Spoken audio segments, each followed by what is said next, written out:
अगली खबर है मध्य प्रदेश से, जहां मध्य प्रदेश में doctor Somesh Virmani associate doctor paediatric orthopaedics द्वारा लगाया गया कैंप। क्या खबर है मध्य प्रदेश के ग्वालियर से, जहां सर्वोदय हॉस्पिटल फरीदाबाद सेक्टर 8 द्वारा doctor Somesh Virmani associate doctor director paediatric orthopaedics द्वारा लगाया गया कैंप। डॉक्टर सुमेश विरवानी पिछले 15 वर्षों से मरीजों को देख रहे हैं और काफी अनुभव भी है। इनके द्वारा अभी हाल में ही उनके द्वारा देखा गया है कि एक मरीज जातिन सोलंकी जो पिछले महीने से ही इलाज के लिए आया था, उनके पिताजी से बात हुई थी तो उन्होंने बताया कि जब वह डॉक्टर साहब के पास पहले वीडियो को लेकर आए थे तो तब से लेकर अब तक काफी चेंज है और बहुत अच्छा खासा अनुभव भी मिला है और रिकवरी भी हुई है। देखिए ग्वालियर से district incharge channel Sumit Sahu की रिपोर्ट। वो ऑपरेशन हुआ है और थोड़ा सा ऐसे रखते हैं, ठीक है? ये नीचे पिल्लो रखते हो, घड़ी उठा के रखते हो, घड़ी ऐसे नहीं करते ना, शाबाश। पैर पे प्रेस लाओ, वेरी गुड। ये वाली चलाओ, गुड। पैर सीधा, अच्छा लग रहा है? खुजली होती है, प्लास्टर में खुजली होगी। पहले से अच्छा लग रहा है? पहले कैसा लगता था आपको? पहले से ज़्यादा बेटर फील कर रहे हैं? सारे मूवमेंट हो रहे हैं पैर में, उंगली हिल रही है।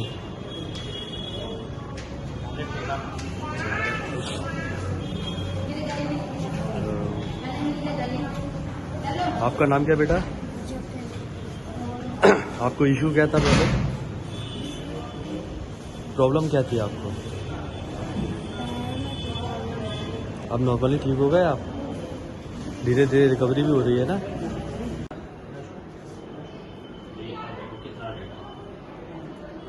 दोनों है, पर ये लेफ्ट थोड़ा, राइट थोड़ा बाहर को जा रहा है। हाँ बोला समझ लो।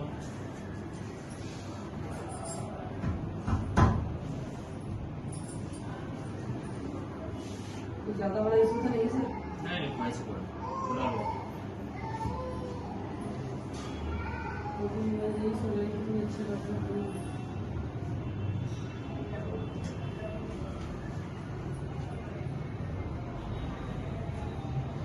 चलो उल्टा ले जाओ, ठीक है? दूध पीता है?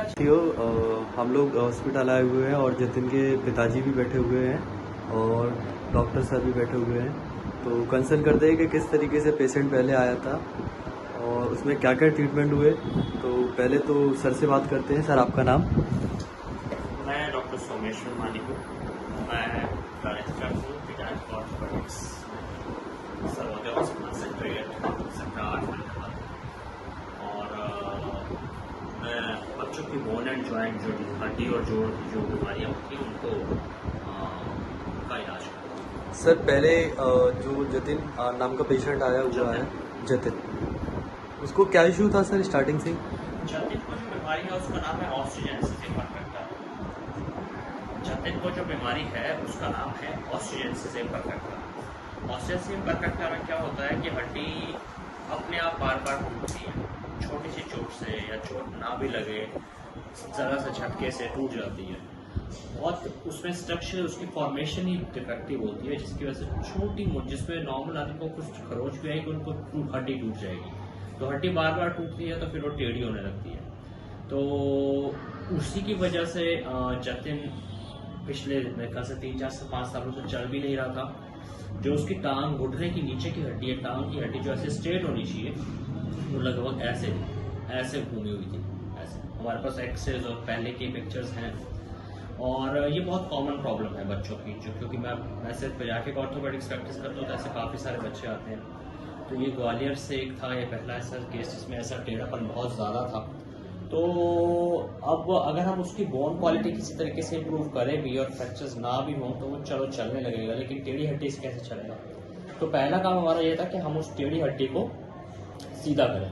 तो जिसके लिए, और लेकिन वो इतनी टेढ़ी है कि एक जगह नहीं, उसको मल्टी लेवल ऑस्टियोआर्ट्रिटिस हम बोलते हैं, कई लेवल पे ऑस्टियोआर्ट्रिटिस करके हमने हड्डी को सीधा किया, एक पे रॉड डाल के, नेल डाल के उसको मेंटेन, उसकी लंबाई को मेंटेन रखा गया है, टेढ़ेपन को जो सीधा किया उसको ठीक रखा है।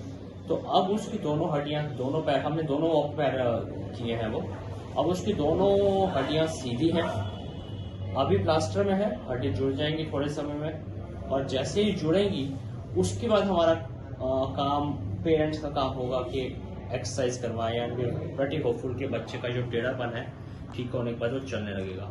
सेम प्रॉब्लम उसके फादर को भी है, और ये होता है, फैमिली में रन करती है बीमारी। So but we did, Jatin के फादर भी ये नहीं चाहते थे कि उनका जो बेटा है उनकी तरह परेशान हो, और अब हमारे पास टेक्नोलॉजी, साइंस, मेडिसिन भी हैं ऐसी जिससे हड्डी की क्वालिटी में इम्प्रूव कर सकते हैं। तो हम उसी रास्ते पर आगे बढ़ रहे हैं कि जतिन की हम हड्डी भी सीधी रख सकें, और जितना जल्दी उसको, अब हड्डी सीधी हो गई है तो जितना जल्दी उसको चला सकें वो हम कोशिश करें। सर जतिन कितने टाइम पहले आया था आपके पास? मेरे ख्याल से अब 1 महीने के आसपास हुआ है, 1.5 महीना हुआ है जब मैंने इसको फर्स्ट टाइम देखा था, ये ग्वालियर में, ये कोपड़ी में देखा था।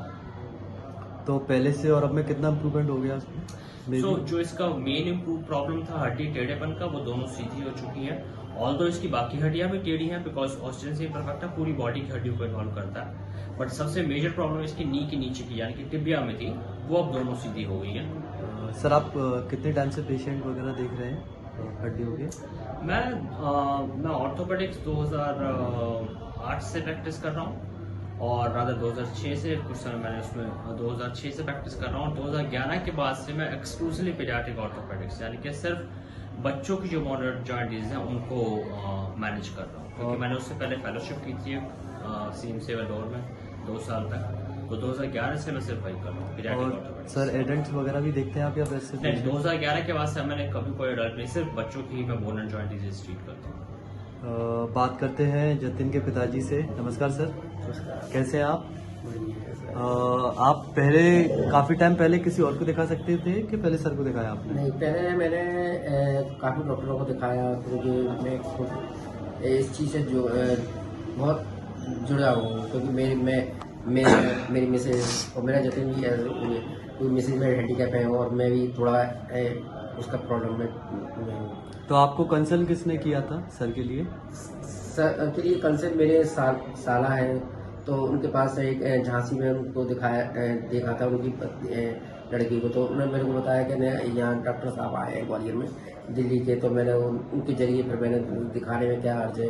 पहले मैं उधर नारायण सेवा संस्थान की पहले गया था, तो वहाँ पे थोड़ा सरकारी काम है, तो मैंने ये इधर देख लेते हैं कि इधर अगर मेरे को ना सुविधा सही लगी, और क्योंकि मेरे को वो मिल जाएगा, तो इस चक्कर से फिर मैंने इधर आया। तो आपने सर कितने टाइम पहले से, मतलब कितने टाइम से आपका ट्रीटमेंट चल रहा है बेटे का यहाँ पे?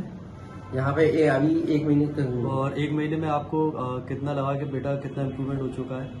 अभी तो 30 तारीख को ही है ना वो ऑपरेशन हुआ है, और प्लास्टर है, तो अभी तो ये हड्डियाँ सीधी, मतलब लगभग आपको लेकर जाता 40%। अभी तो हड्डियाँ सीधी देखी, वो प्लास्टर पे देखा गया है। अब उसका आगे अब प्रोसीजर अब जैसे होता जाएगा।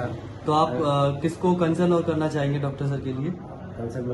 कंसर्न मतलब किसी और को रेफर करना चाहेंगे कि अगर पेशेंट वगैरह है, बेटा वगैरह किसी का छोटा सा जिसको जैसे आपके बेटे को प्रॉब्लम है, तो आप रेफर करना चाहेंगे सर के लिए? नहीं, मेरे को अगर मेरे को जैसे वो ऑपरेशन खुलता है और उसका जो प्रक्रिया दिखेगी तो जाहिर सी बात है, मैं भी शॉपकीपर हूँ, तो मेरे पे ही अटेंड बहुत आते हैं, तो मैं भी चाहूँगा कि देखो कोई भी चीज अगर मेरे को मिलेगी तो मैं भी कंसल्ट करूँगा ना उसका। तो देखा जाए सर, वैसे बोलते हैं कि डॉक्टर देखा जाए तो पृथ्वी पे एक भगवान का रूप होता है, और मैंने अभी जितने भी पेशेंट से या पेशेंट के पेरेंट्स से बात की है, तो यही देखने को मिला है मेरे को, डॉक्टर भगवान का रूप सच में। ये तो मैं कुछ ऐसा तो नहीं कहूँगा भगवान है, लेकिन हाँ हमारा काम है, हम जो काम कर रहे हैं हम अच्छे से, चाहे कोई भी अपना काम अच्छे से करे तो भगवान के जैसा हो सकता है।